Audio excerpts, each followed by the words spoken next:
Hello, welcome to Prove All Things. We are joining you live here Tuesday afternoon. We're starting a little bit late because we tried starting a while ago and it did not work. And so we're hoping and praying that things will work out correctly now. And I'm joined with co-host Mike James. How you doing, Mike? Hey, Jeff, I'm doing okay. Sometimes things just don't work out. You got to just recalibrate and come back at it. Luckily for us, we're able to put these programs up on the website. So I see that some people are jumping in right now. So that's great. We've got some out there in the audience. But yeah, thanks for hanging in there, everybody. Yeah, I always look at it. I never give up, but sometimes you have to maybe start over. Yeah. And that's always a good lesson to learn. Don't give up. Maybe start over is the way to do it. So we are having pretty good day today. I was before this all happened. I was wrangling dogs. I think I got them all settled where they stopped barking because we just don't need dogs barking upstairs while we're doing this as well. And I guess everything's going well for you out in Los Angeles. Yes, Jeff, about 60 miles east of LA, and I'm going up to Washington State to speak to our group there this Sabbath. And we also have our twice a month online Bible study this Friday night. And for anyone that's interested in that, they could send me an email and I'll send you a link to that twice a month Bible study. Cecil Green Mm-hmm. assists me with that. And this is his turn to do the Bible study Friday night. And he's on the subject of the kingdom of God from Genesis to Revelation. This is actually part two of that. Like there's already been one big study done on that, and this is now the part two of this. There's a lot going on about the kingdom of God in the Bible in there. Yeah, for sure, for sure. So if you didn't catch part one, it is on our website under our Bible study series. And just look for Kingdom of God from Genesis to Revelation, part one. And Cecil already has about 6 units in part two that are already on the website, too. So you can catch up on all of those past episodes. Wonderful, wonderful. Again, thank you everybody who's joining us, who maybe had to reconnect with us.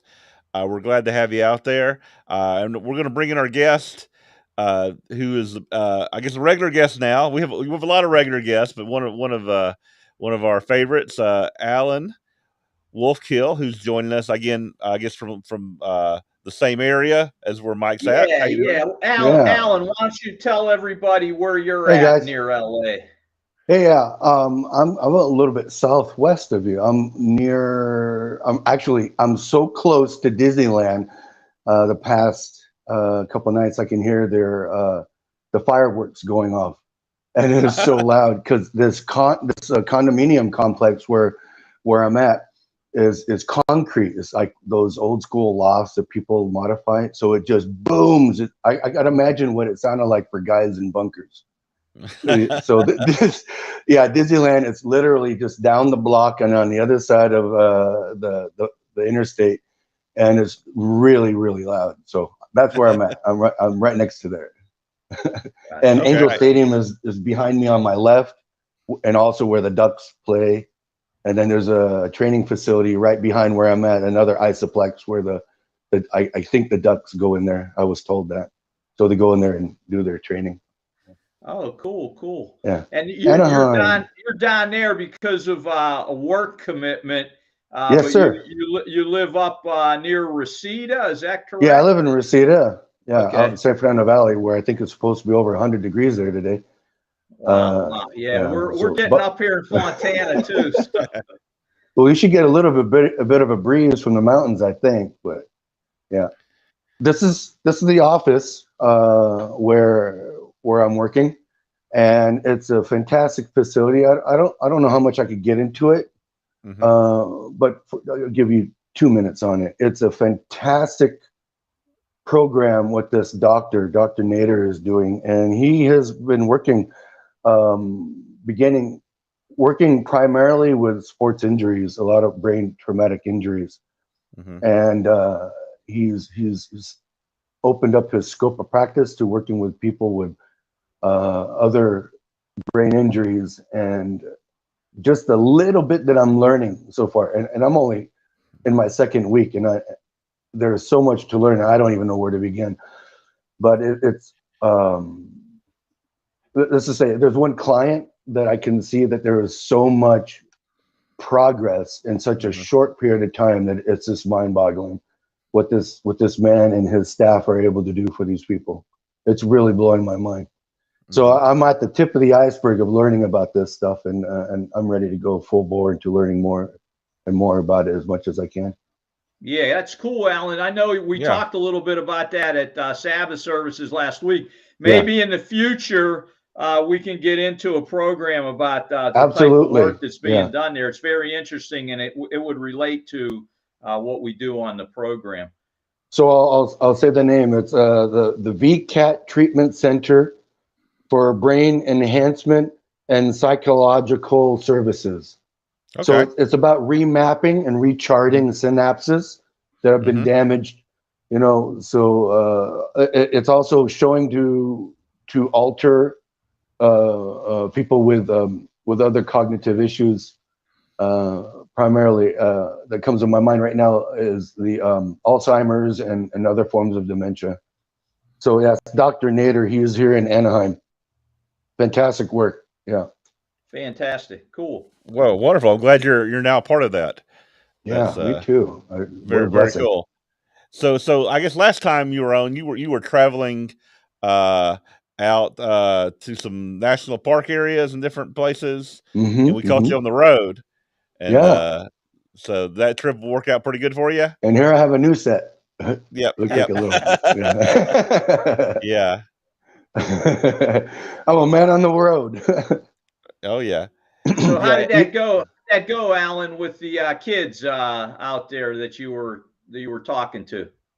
Well, let's put it this way. I hope to get out there again and take care of uh,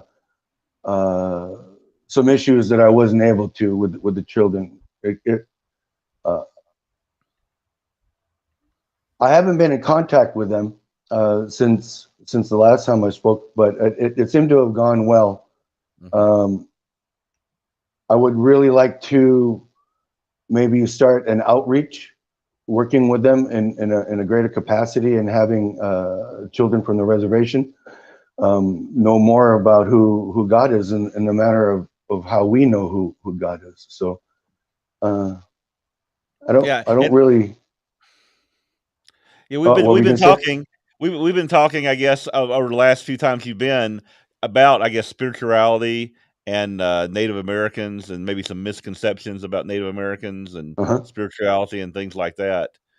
And a lot of things that I never heard of before that really was really interesting about the culture of Native Americans and these different, uh, different. I guess is it like Like the sects or practices and like the practices? philosophies and Yeah, some of these things, yeah, never heard characteristics. of. Yeah. Yeah, very, very interesting, and I guess were you gonna cover some more of that today?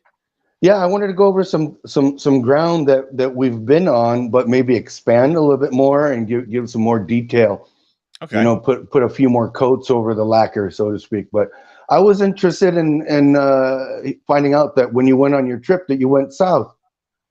So if I could, I'd like to ask you, what was your experience when you went down there? Was there anything that I had mentioned in this show here that was in your mind when you were looking at the stuff? Like maybe some things that I pointed out? Because you went to Mesoamerican natives, right?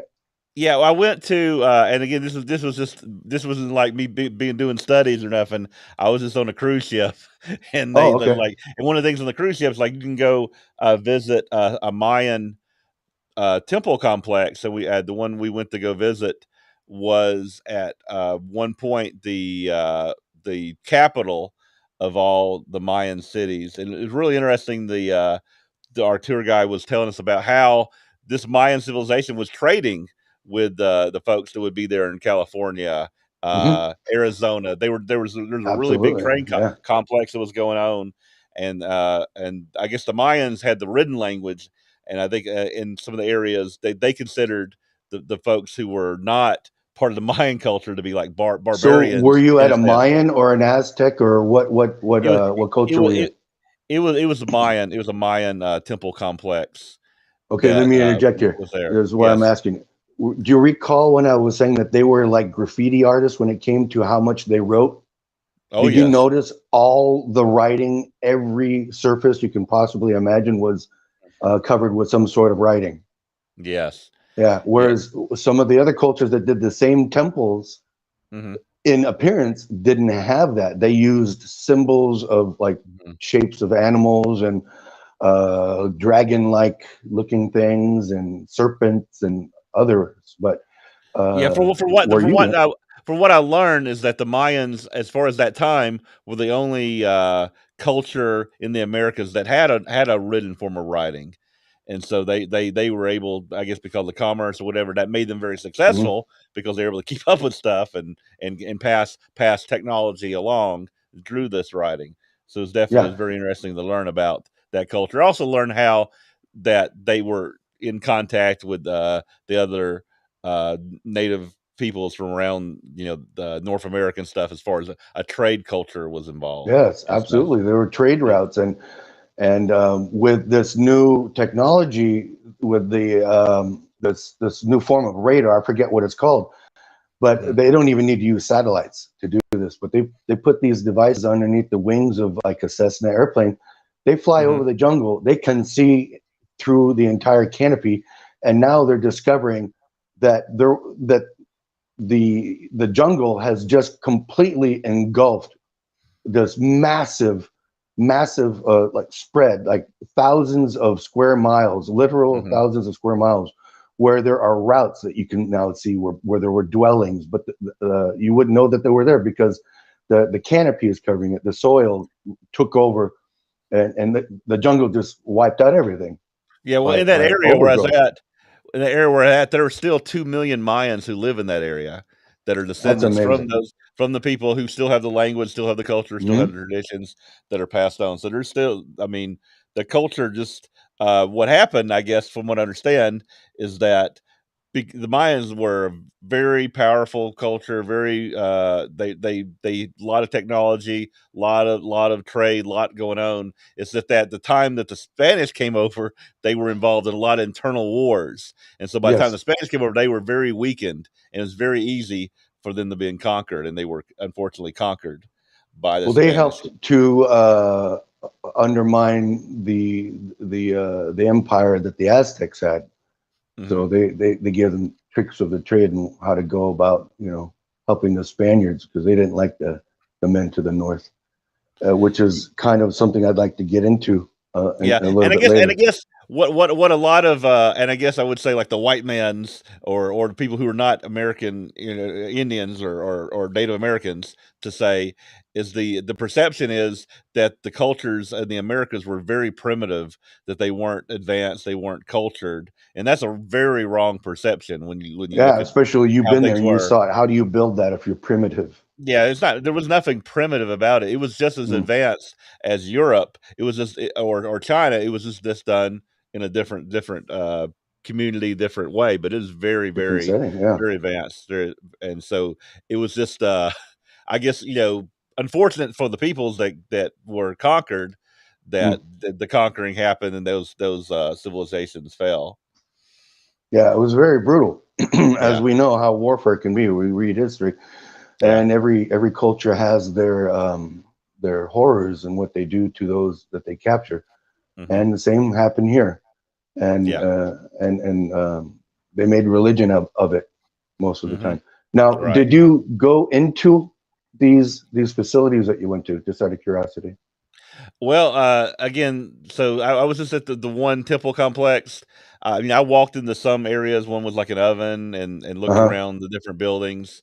And there was an opportunity to go to the top of one of these temples, to walk up to the top. And so I was there with my wife, and I looked at it, and I'm very able to visualize things in my head and understand how things work. I looked at that, and I saw the angle of going up and what it was like up there. I said, you know what, honey, I'm going to stay down here. You go up on top, and you go up there and you have fun. I'll just stay down here on the bottom. And at the very end, she's like her heart rate was like 150, 160. She was so Hmm. scared up there because there's no Oh gosh. guardrails. It was so steep, and I have video of her just like going from down, like scooting down each stair, coming down with a bunch of other people who were very scared once they got up there. So I admired it from below. Uh, but again, I would understand that it wasn't built for a big fat Americans like myself to go climbing up on. It was built for a smaller in shape people, I think. Yeah. So But like when we watch, let's say like Moses, and they have the slaves working on like the Hebrew people, they're working on building these holy sites. Well, we mhm, we can get some really valuable information from archaeologists and sociologists and other people who work with different cultures, and they come to a hypothesis that uh, these facilities should not be uh, looked at as a whole, including here in the Americas, that they were built by people who were slaves or enslaved, because the religious people were very zealot about their culture and their religion, and so it was a stellar opportunity for them to help and pitch in on building these things. So, I mean, if you can imagine, this is what I think. If I take you know, some tribe, kind of like when we look at the movie Apocalypto, you have a powerful culture that goes out and they capture these people. And if we take these people from the jungle and turn them into stonemasons to build these things, to me, it doesn't sound right. This mhm, is a skill. My dad, he was a skilled carpenter, but that means anything with wood. And he went when he was in Turkey during the Korean War conflict. His time was in the Mediterranean, so he went and he got to help this man who was a carpenter go up and start working on a mosque. And they could, communicate as best they could without, speaking the same language. But what drew them together was that my dad was fascinated in the building techniques, what these men were doing at the mosque, and they reluctantly at first didn't want him there, but then they inevitably ended up letting my dad hang out there for about an hour or two, and my dad said, I got to swing a hammer, with these people, and we mhm, kind of broke a barrier that we wouldn't have. mhm, Um, uh, what I'm getting at is you just can't get someone who doesn't know anything. You take someone who's somebody uh, totally just removed from building something like what you saw out there, and yeah, there's other places like this around the planet. And so what I'm really saying, and I'm taking a long time saying it, is that they were built by people who were devout parishioners. mhm, So that's why they look so perfect. yeah, And you can't yeah. get, like they You say, know, you can't get a business card mhm, between the seams yeah. of these stones. Yeah, it's very, I guess, a very religious culture, and so thinking about it, uh, that I don't think the Spanish is, because I believe that they needed to hear the gospel. The folks, the Yes. Mayans, they needed to hear the gospel. They hear about Yeah. Jesus, but the way the Spanish did it was not the way to do it. You don't go in Yeah. and kill people and enslave them, and burn stuff down and loot and take all their stuff away. That's not how you spread the gospel. So Right. they did not hear the gospel message at that time. They just were conquered. And Uh-huh. I was thinking it would be interesting if a culture like that had heard the gospel message, and was able to keep those some aspects of the culture, but then convert to Christianity. It would have been interesting if that would have happened. But unfortunately, it was Well, more of a the it was that the conquering type of the conquistadors. yeah. They weren't really known as far as being very, I guess, nice, or when they would conquer areas. They basically were just Well, yeah, when their looking primary for. interest is Yeah, gold and not yeah, necessarily who's yeah, converted. There's a pretty good movie that Robert De Niro was in years ago. It's called The Mission. It had a fairly decent portrayal Hmm. of that sort of thing. It's worth watching. It's a really Hmm. nice story, but it Yeah. is a conquest, and when you, I'll put it like this: I look at, like, from both points of view. I know that this land, North, Central, and South America, it was necessary for it to be subdued Hmm. as a matter of fulfilling prophecy. And otherwise, Ephraim and Manasseh, the prophecies of that would have not been able to be fulfilled if this land was still in the hands of my ancestors and other cultures that aren't directly related to me. Hmm. So I've had people say, "Well, aren't you torn?"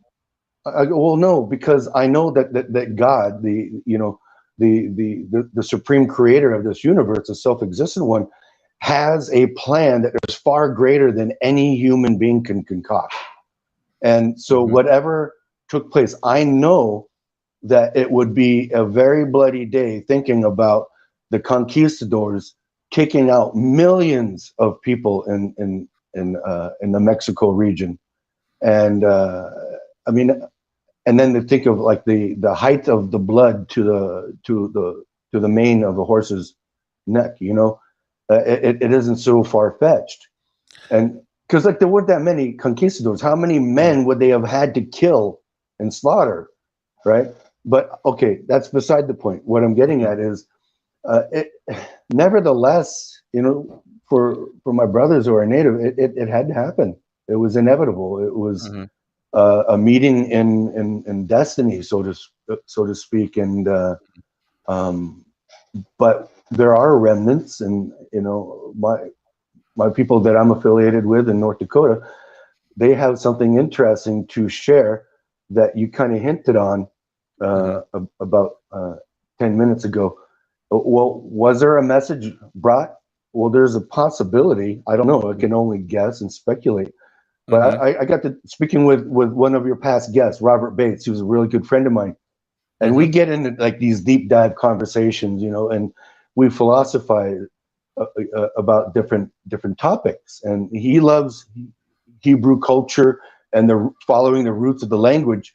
And he and I were talking about how there are very, very similar words in a lot of the northern plains and around, like, the Great Lakes area, of languages that are very similar sounding linguistic wise to the Middle East people. Hmm. And I said, yeah, I've thought about that as well. I mean, there's a lot of words just in Lakota itself that sound Middle Eastern in the way that you create and form the sounds.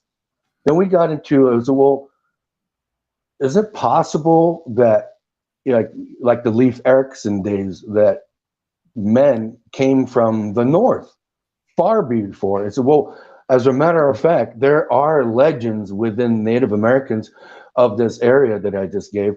They speak of tribes to the north, above us, that came from somewhere else, that had facial hair, and they were light skinned, and they brought the message of a single creator, Hmm. as opposed to multiple, right? And to me, I think that's a fascinating thing to think about. What Yeah. if? Well, Well. let me seize upon Mhm. that, Alan. I know you want to get into some of the general beliefs with a little more detail today. Uh-huh. When we talk about the single creator versus multiple gods, there's some terms you wanted to address today. Can you give us some of those differences in terminology in what the Native Americans believed before there was the movement over here by the Spanish, the English, the Dutch? What kind of beliefs did they have, and how do we define those words today? Well, you have to look at it regionally. Okay, let me give you an example.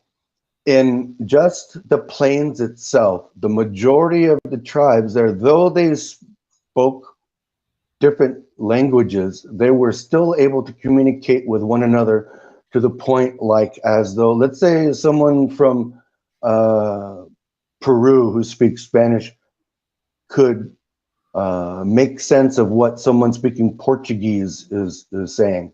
It completely sounds different, but they can make heads or tails of, it could kind of follow along because a lot of words are similar.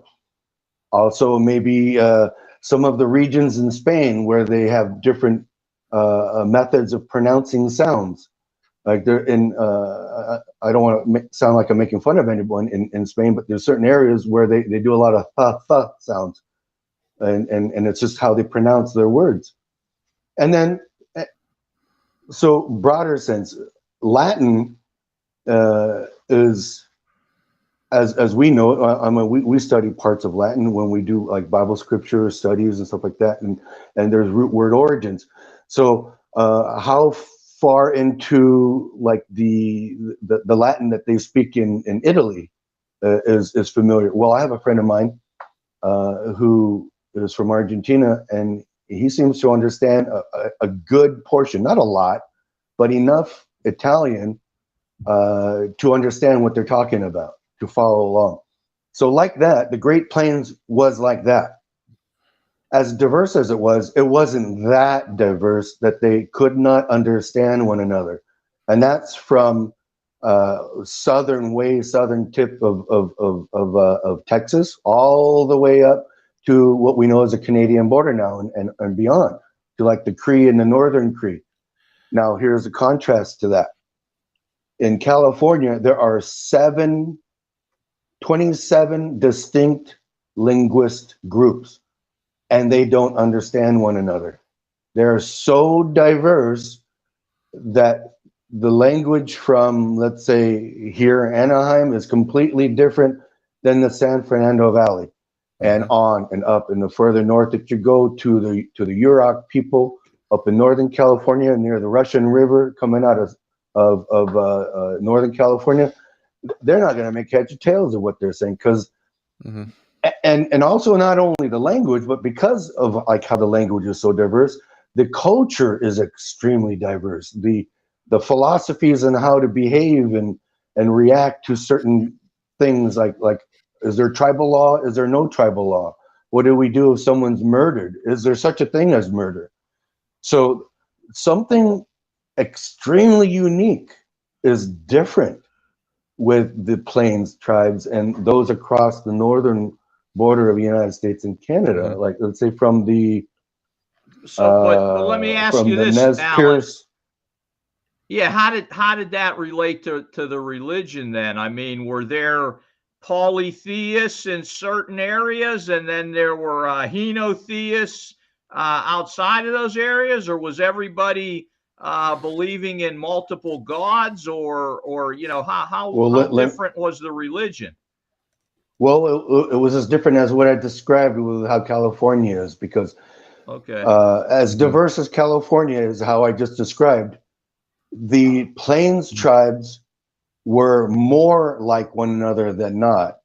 So the Plains people were more likely to be monotheistic. Okay, monotheistic. So the origin of that in story is that a message or messengers were coming with the idea and the philosophy of a one and a single deity, as opposed to multiple or a plurality of deities, much like how the Mesoamerican people are, because they had all types. It was very similar to how it is in Egypt. So depending on region, and you would have to look at a regional map on different layers. So depending on the region, you're going to get a majority of what that belief is.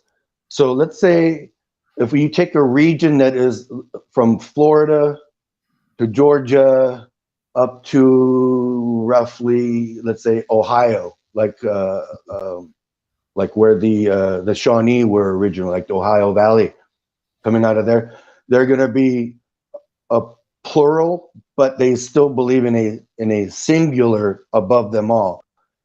And though they view a singular God in lack of better vernacular, a deity, they do have lessers, but they look at them as like spirit beings.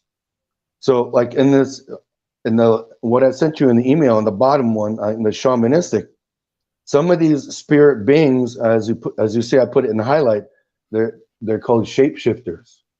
So not every culture has the belief of a shapeshifter, but many of them do. And a lot of that ideology comes from the South, that kind of like made its way up a couple thousand years ago when the Toltec culture was really pushing north and bringing that monotheistic ideology, and there was and the blood rituals, and we're going to capture you and not only kill you for your parts so that we can do these rituals, but the religion that they also brought is enslavement and using people that they captured in the north as flesh to eat. They find remains here at Chaco Canyon, which was a place where I went to, and I did a lot of research about it before I went there.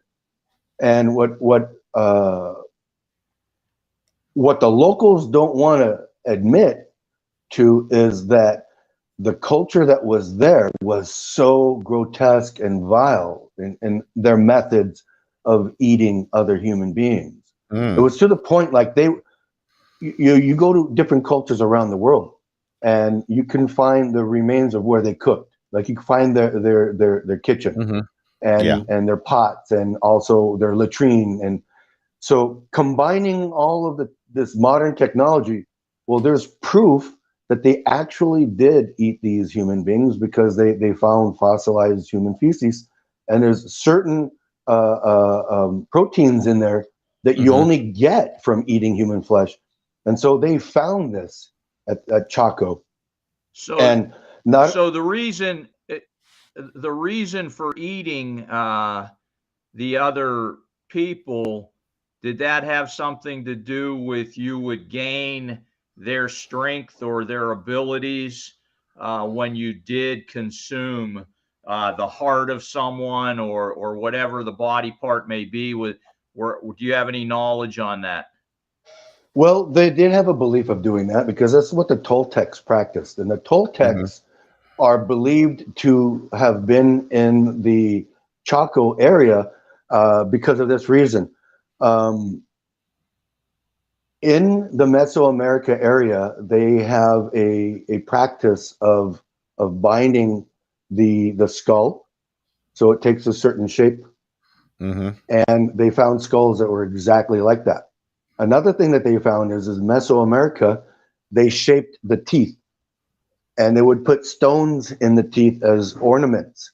And they found graves that were like that as well, with these skulls that were not just the average, ordinary, everyday Mesoamerican person, but these are people of the priesthood, men and women.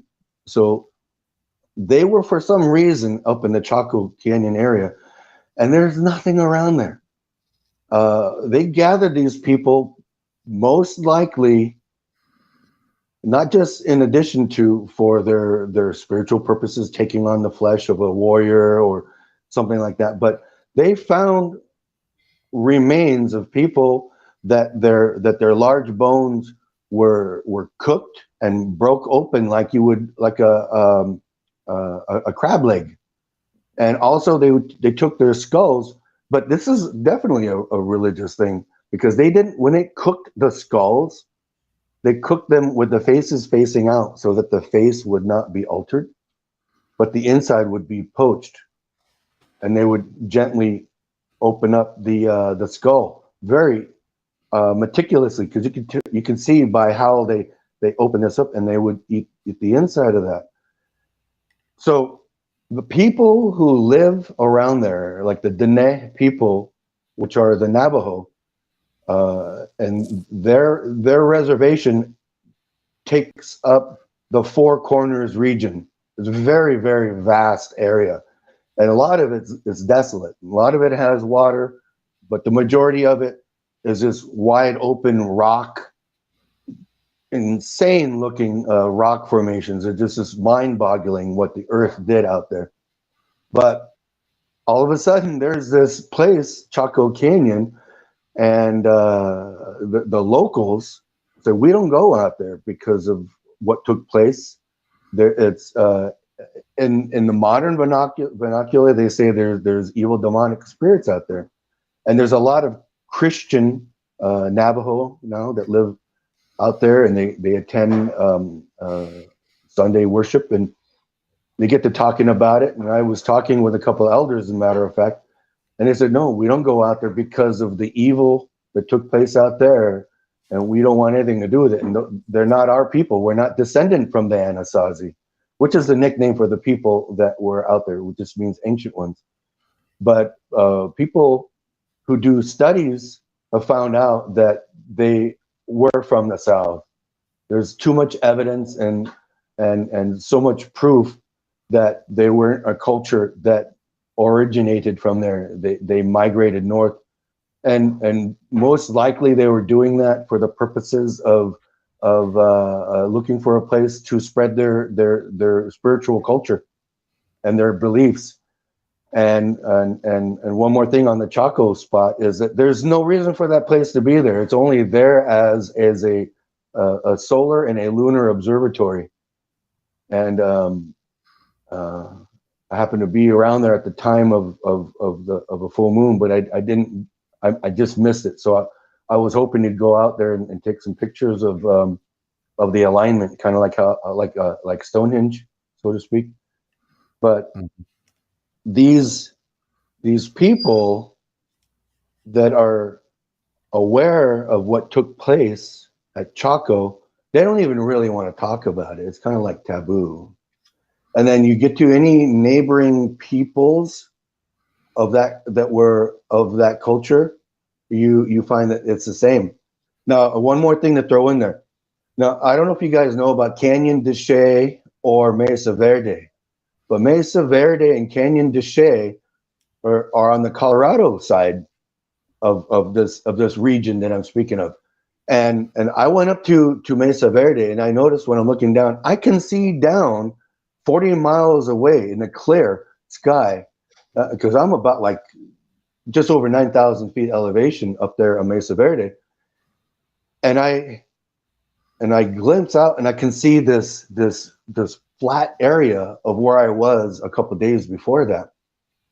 Underneath these cliffs, because you are on a mesa, and underneath is like a big, huge cutout. And there were thousands of people that were hiding. I'm going to put it as hiding, because I have a philosophy and some work that I've been doing on these people, that they were underneath this plateau up on the cliffs, couple hundred feet up, that if you went off the edge, you're goner, right? This is like jumping off a tower of like downtown LA or New York or something, that high up. And they had hundreds of people in each one of these. And it's in a direct alignment due north of Chaco, where this crazy practice was going on from the Mesoamerican people. Because it's already said that in the scientific world, in the community, that it was the Toltecs that came up there and did that, which was long before the Aztecs. So if what I'm thinking is so, what I believe took place, this is me. I believe that there was like a forced exodus of people trying to get away from what was going on in the South, and they had to go and hide up underneath the cliffs. And they ended up becoming a different set of people once they moved from their locations. But you can look it up. It's amazing, these cliff dwellings up there at Mesa Verde. It's just fascinating that they had, like, they look like mini cities, like pueblos. If you've ever been to New Mexico, the pueblos, they look just like pueblos, but they're up and underneath. hidden. You can't see them until you walk right up on them.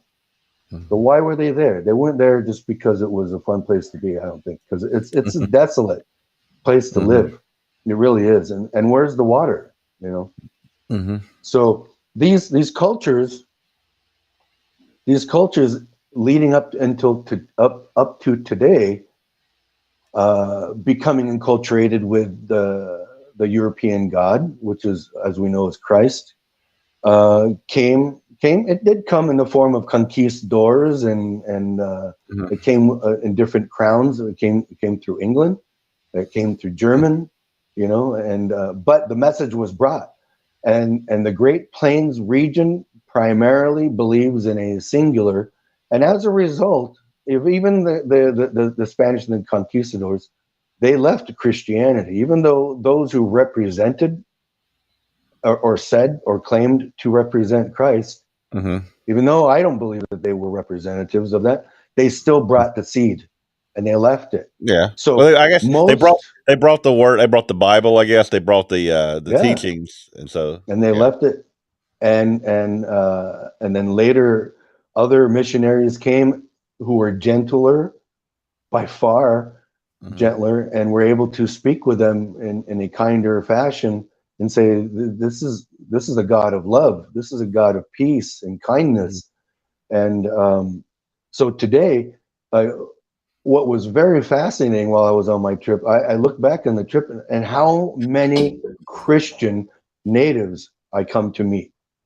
And you know, the two missions that I brought up, those were only two of probably a couple other dozen that I passed by. And I was like, look, there's another one. Look, there's another mission over there.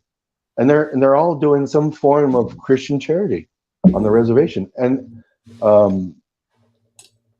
I think we got into a little bit of Christianity being on reservations, but I would say there are far more, as I said, roughly 85 to maybe 95% of the population of Native Americans believe in Christ in some form or fashion, whether it's Catholic, Episcopalian, Protestant, Lutheran, you know.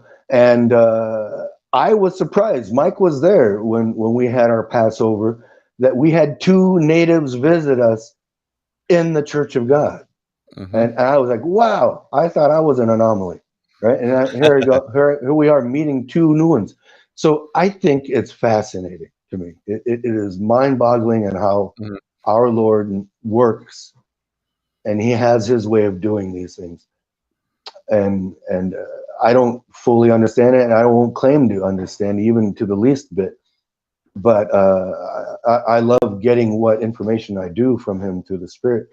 And this is why I love going to these different cultures and speaking with them and giving them water, so to speak, with the seed that they already have. You know. Yeah. Hey, Alan, you yes, sir. you sent me a note with a couple of different definitions on it, and I think that one thing the folks out there might not be familiar with was your mention of the term henotheistic. Many people have probably heard of polytheistic, monotheistic, but you mentioned henotheistic. Can you talk a little bit about that term and how it related to Native American culture? Because Well, you mentioned it a little bit earlier, but you didn't give the definition. Yeah. Yes. As a matter of fact, I did mention it in my comparisons with some of the other peoples and cultures that I was talking about. There aren't many remaining that have this title as far as their belief goes as a whole. I find that the majority of the people with this practice are going to be like Central America and the tribes that are going to be in the northern portions of South America. And most of this practice is kind of being diluted with a monotheistic. So North America has turned, if not turning, to a monotheistic practice, regardless of what their culture is. Now you go up to a lot of these cultures are all along the coast, all the way up to Washington, and including through Canada and up into Alaska, that they have a monotheistic approach. But that's not as a whole, because once again, the introduction of Christianity is still in there. So yeah, it's kind of like how Christian are Catholics when they're doing all of the Easter stuff and the other pagan stuff that has nothing to do with any European belief that was brought from the East, Right, like right. Babylonian beliefs. I did a So little research in writing my booklet on the Virgin Mary and saints, and the church that's is right, going to yeah. publish it very soon. But what I found was it was not only back in the Mediterranean, Roman, and Greek world where there were these mother goddess figures, but there was a mother goddess figure here in Mesoamerica and Yes, Mexico. yeah. And that's how this idea of the Virgin Mary becoming a very popular figure among Mexicans and who fell into Christianity and Roman Catholicism was because they had a mother type goddess figure. Do you have any data on that, or were there was there a mother goddess at all in any of these Indian cultures up in America as opposed to Mexican? Not much north of the Aztec and where the Toltecs went in the Chaco area. That's primarily the Mesoamerican areas down in the south. But you are right about there being a female deity, but her description and its detail sounds a heck of a lot like Ball and his wife and the practices that went on like that. It is so canny and how similar it is. It's kind of eerie in a sense, but I don't get Yeah. Well, mixed up with that sort of I, thing. I guess now just going way back in history, like everyone who came to the Americas, I would say came after the Tower of Babel, right? All of civilizations came to Tower of Babel. God divided the languages, and they kind of spread out. So some of those folks, they made it to Australia, they made it to Yeah, Asia, and eventually some people made it to the Americas. So they all had that original culture that was all the same. It's just the languages got changed, and then yeah. as they went different areas, they tweaked it or came up with their own ideas. And but you do see there's all that still common origin somewhere, and we see that in It the Bible. definitely appears to be more similar than not with some of Hmm. these cultures, which is, to me, it's just the sociological look at it just fascinating to me. Hmm. Also, I wanted to say, I know someone who did some research who was from Japan, and there was also a female deity. When I saw the picture of the deity, she looked just like the icon of the Virgin Mary or the Guadalupe or one of these. It Hmm. looked so identical in its appearance. One more thing, you reminded me, Mike. I forgot what day it was that they were doing this, but it was a couple months ago where I heard these loud Aztec drums coming from the distance, and these Aztec drums, they echo. They the sound of them travel. And I was wondering with my brother-in-law at my mom's house, I said, where are those coming from? It sounds like over there. So we kind of like walked to the corner just to be, a little nosy. And then here's this huge group of people walking around the neighborhood like a parade on the sidewalk, carrying a huge Virgin Mary, like on like there were like four people, and each had an end on their shoulder. And these drummers are going, I said, well, isn't that peculiar? You have people doing an Aztec dancing, which is blood ritual stuff, and mixed with the the Virgin Mary statue all dolled up as they're going through the street. I just thought it was very, very odd and peculiar Oh, that I would yeah, see but that. that is not peculiar to me. And in the research I did, Alan, Hmm. you find this syncretism, this combination Hmm. of previous pagan beliefs with the Christian beliefs, whether it's in a Virgin Mary or various Mhm. saints who took over certain areas. You would pray to certain saints for certain ailments. And previously, you prayed to a Greek or Roman god for that same ailment. And, Mhm. Christianity just kind of morphed into something that was similar to what these people were already doing to make it more palatable to believe in it. Mhm. And that's going to come out in that booklet that we're printing right now on Mary and the saints. So if Hey, anybody hasn't read up on that, yeah, go ahead, yeah, Jeff. I want to mention that there's going to be a two-part book. There's going to be two books, Okay. part one and part two. Part one of the book will be published on our website later today. That was Okay. something that I was working on today. I got the information from Tyler, the data, and we're going to have the part one of that book published on our website and app later today. But I think most of it you can probably read it through the international news too.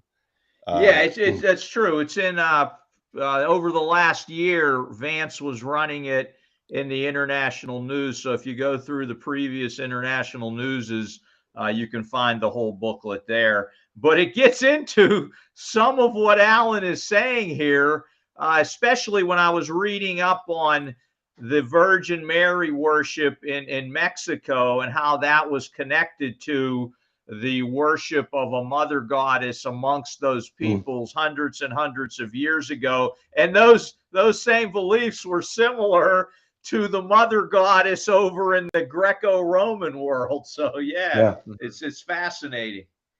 Do you recall a story that took place? I believe it's Portugal or northern Spain. I think it's more like Portugal.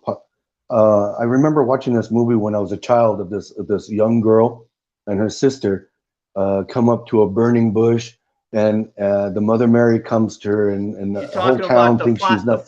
the Fatima Fatima, yeah, yes, Fatima, yeah, yeah, Portugal. Yeah, I mhm. talk Portugal. about that a little bit in the book. I get into some of these visions of Mary, and that's an interesting section to read about. I believe Mhm. that somebody else is providing that vision, but please continue, Alan. Oh, absolutely. Um, this is chiming in once again on something that both of you addressed, and what's in my mind. I want to go back to it. When we were talking about the different cultures stemming from the Tower of Babel. Well, I like once again, I like looking into the cultures of people and studying uh, where they get these notions and these practices from, and where they could have possibly come from. And I do like how you address take it to, if not to Babel, maybe sooner than that. But anyhow, there's a writer, Graham Hancock, and he has been doing some research uh, on these types of topics. And in his book that he wrote, I think about maybe 6 years ago, talking about this mound that was found in Turkey, and it's called Potbelly Mound, translated into English, Göbekli Tepe, and they find that there are these monolithic sculptures there with a specific set of carvings on, and in his research that he brings out, and I've heard him like speak on podcasts, and I've also read his books, but he puts out a lot of information and evidence that whatever these cultures were around the Mediterranean, they spread out, and they took these cultures, and how you can find this to be so in his belief is that you go through the temples of Mesoamerica and you find the same exact carvings, the same method of how they believe to be carved, because they're not carved into, they're carved out of the stone. And he says it's kind of like a fingerprint of these artisans that did this technique. So they're estimating that this area, I don't know what they're using to estimate the date of Göbekli Tepe, but they said it predates uh, anything older than what we assumed to be the oldest by an additional 6,000 years. And this is a find that is from like 85, I believe it is. So when they uncover these carvings, and he looked at this with the man who discovered this and was the research developer, the head of that department for this find. And he went down to some place down in Argentina, found the same exact markings, not far from where the Nazca lines are.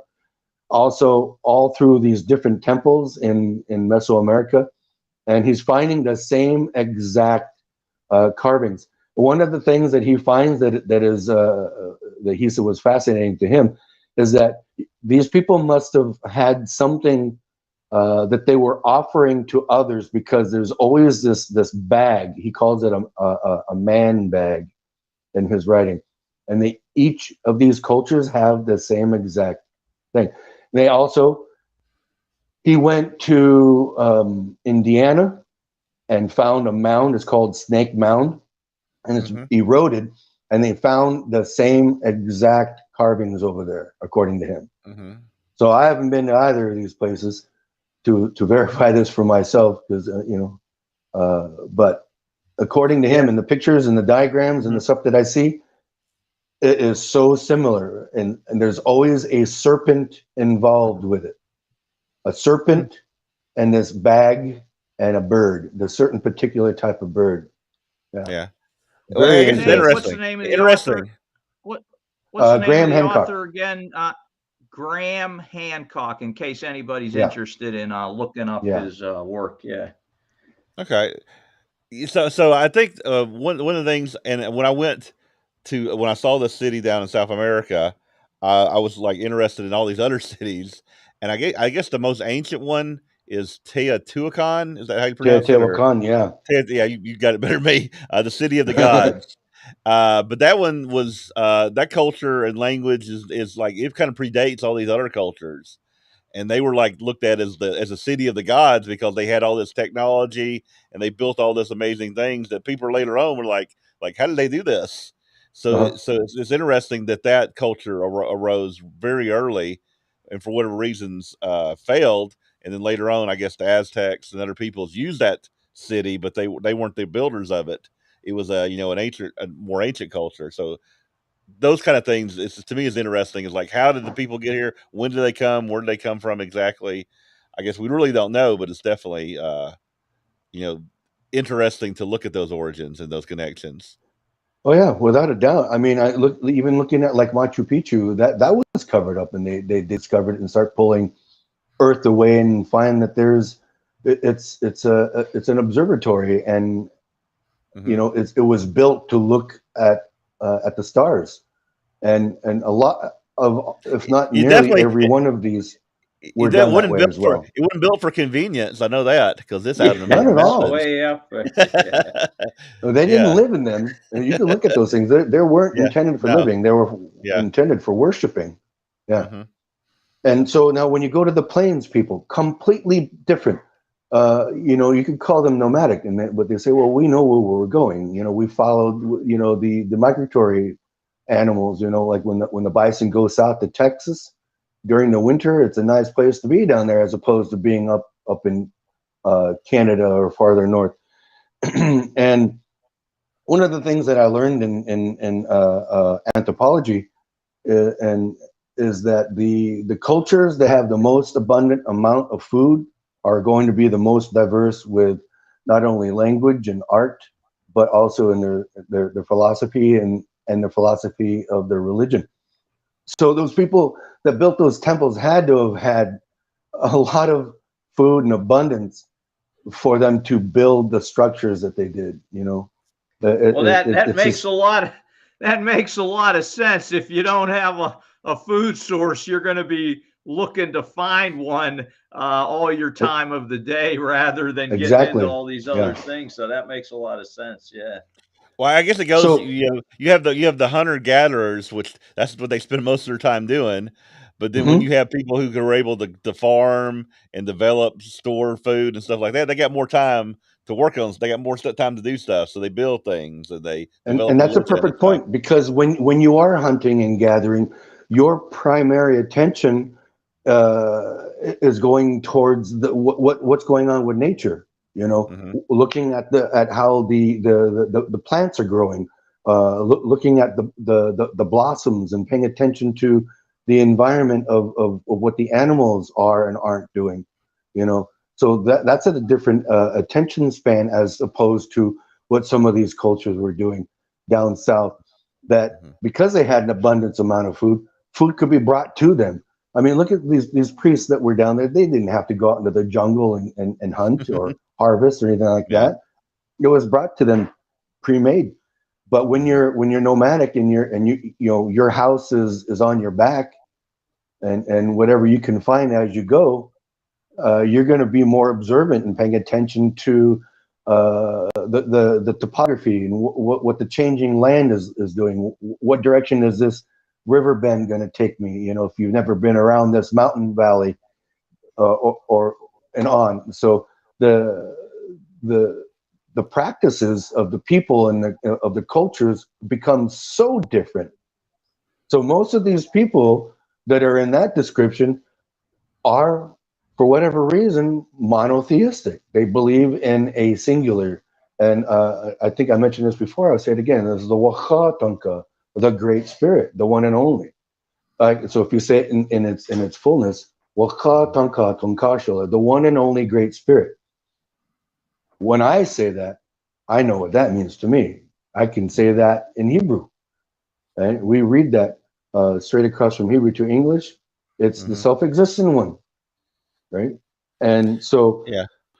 this, Let me ask you something else, okay? Because yes, this sir. is this is maybe just a theory or rumor or whatever it is, but I've heard, because when I lived in Alabama, that the Cherokee people may have some kind of relation to the Jewish people. That I've there's heard that a lot, and actually, that was something that came up with Robert in our last topic when we were talking on this.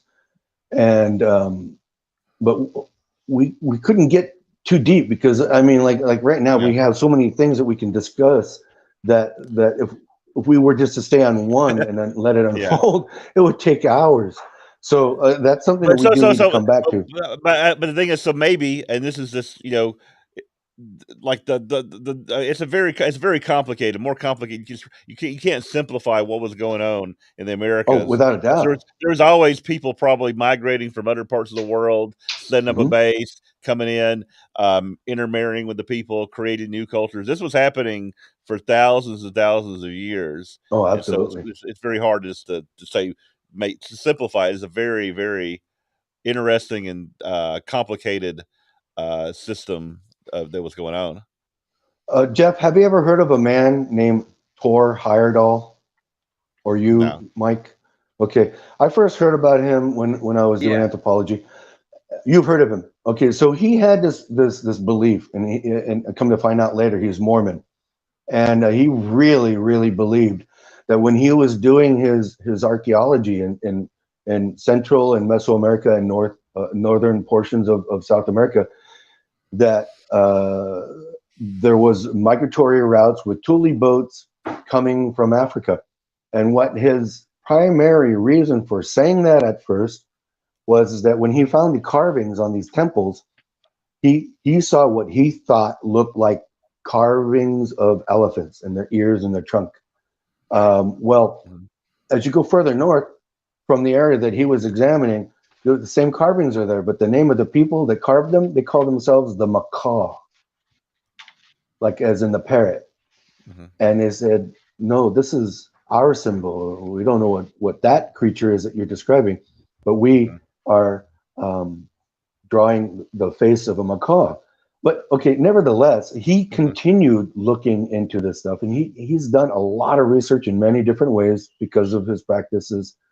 Uh, are coming from wanting to prove the lost tribes of Israel, which is his main thing, right? Mhm. Wanting to So, because prove. the Mormons believe the lost tribes of Israel were part in South America, and they had cultures, and that Uh-huh. Joseph Smith had the recordings of what was going on in those cultures.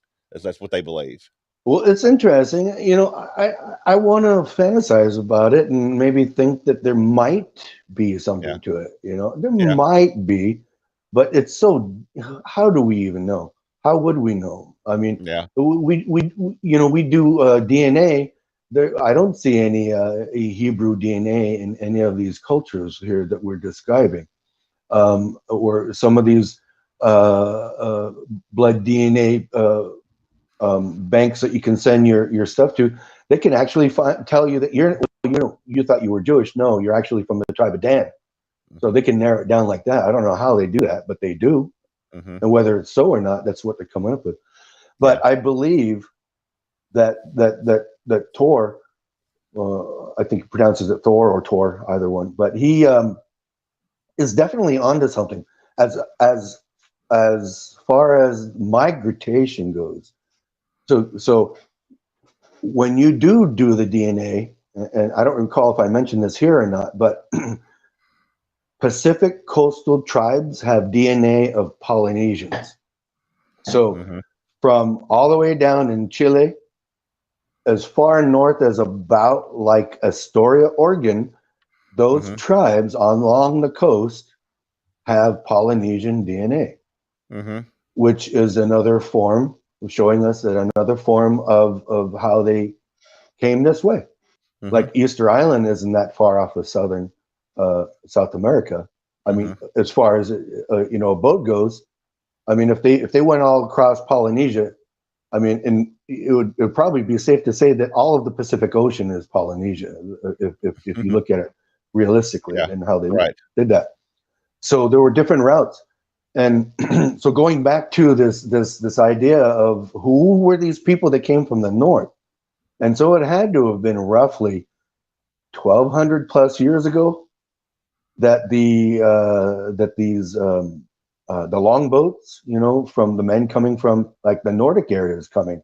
That's the only Mm-hmm, description that we have, and that was about the time that they did become Christianized, as we know in the north. mm-hmm, And so maybe they took their message. It's a possibility that they brought to mm-hmm. North America the concept of a single God. You know, it's a overwhelming possibility that is a likelihood. I believe that to be so, Yeah, because there's a coming down. lot. There's so much information Mhm. in history. The problem Mhm. is to prove all of this as doctrine or Oh, it's so to make a difficult. How point would that Yeah. you? yeah Yeah. you can't really do it. But definitely something to talk about, speculate about. Again, I'm doing some research right now Yeah. on the lost tribes, and as we're familiar with, we think about the Indians and the Sumerians moving into Mm. north Western Europe, but there Mhm. is a little bit of historical information that of going down into Africa. Some of these peoples did come into Africa. Some moved to the east into places like Afghanistan and probably further east. Got an Mm-hmm, interesting book I just read, the Lost Tribes of Israel, which gets Mhm. into stories of all over the world. It on North America also, Alan. It gets into a little bit of that. Again, yeah. some of the information is very Mm-hmm, scant, and I don't want to put a mm-hmm, lot into it. But again, you've got all these stories that go all over the world with some of these ideas. And mm-hmm. it's interesting when you think about the prophecies of the future that talk about an Israel coming back to the land. Again, who Right. is that Israel in the future? We'll probably be talking about that on some future shows, and some of the Mm-hmm, speculation around that is very Mhm. interesting. Yeah. mm-hmm. You you know what got my mind on all this originally, starting back when I read uh, United States and Great Britain in Prophecy, when I think I read that in '86 about, and Mm-hmm, I was so intrigued by what Herbert came up with in that book, and like how they moved and migrated, mm-hmm, and the routes that he believed that they took, like going like Dan went up the Danube and named all those places. And I just had this gut feeling, that it didn't end. It just kept going. And if it wasn't descendants of Abraham, so to speak, bringing the tidbits of the message, it came somehow. Once again, it came in a horrible way, but it came nevertheless with the conquistadors. As horrible as they were, they still brought Christ. They did. You have to admit it, and as awful as it is for some to admit,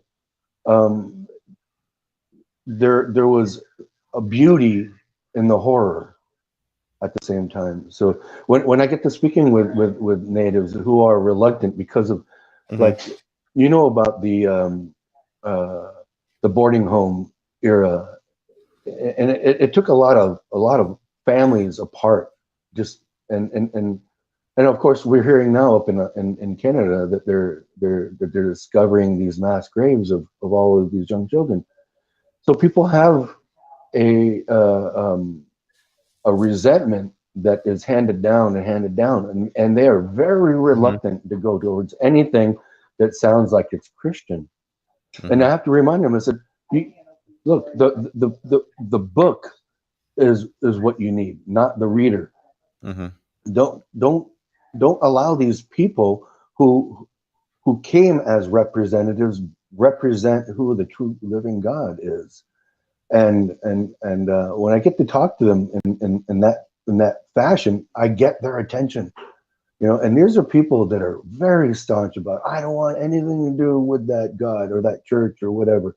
We just leave us alone. We've been abused enough as it is. But there's nothing that I bring to them when I speak to them about the Christ of our understanding that is a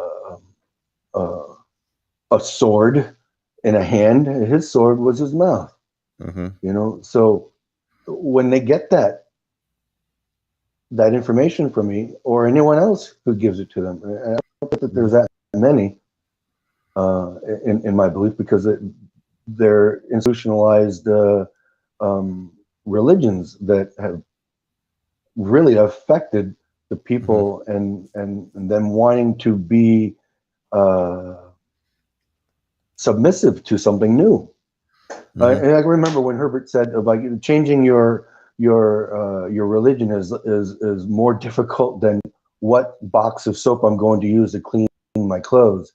So if you're fixed on ideology and then you get introduced to something else, how much harder is it than what you are using to wash yourself with? And I think I that's remember a great reading point. that. That's a great.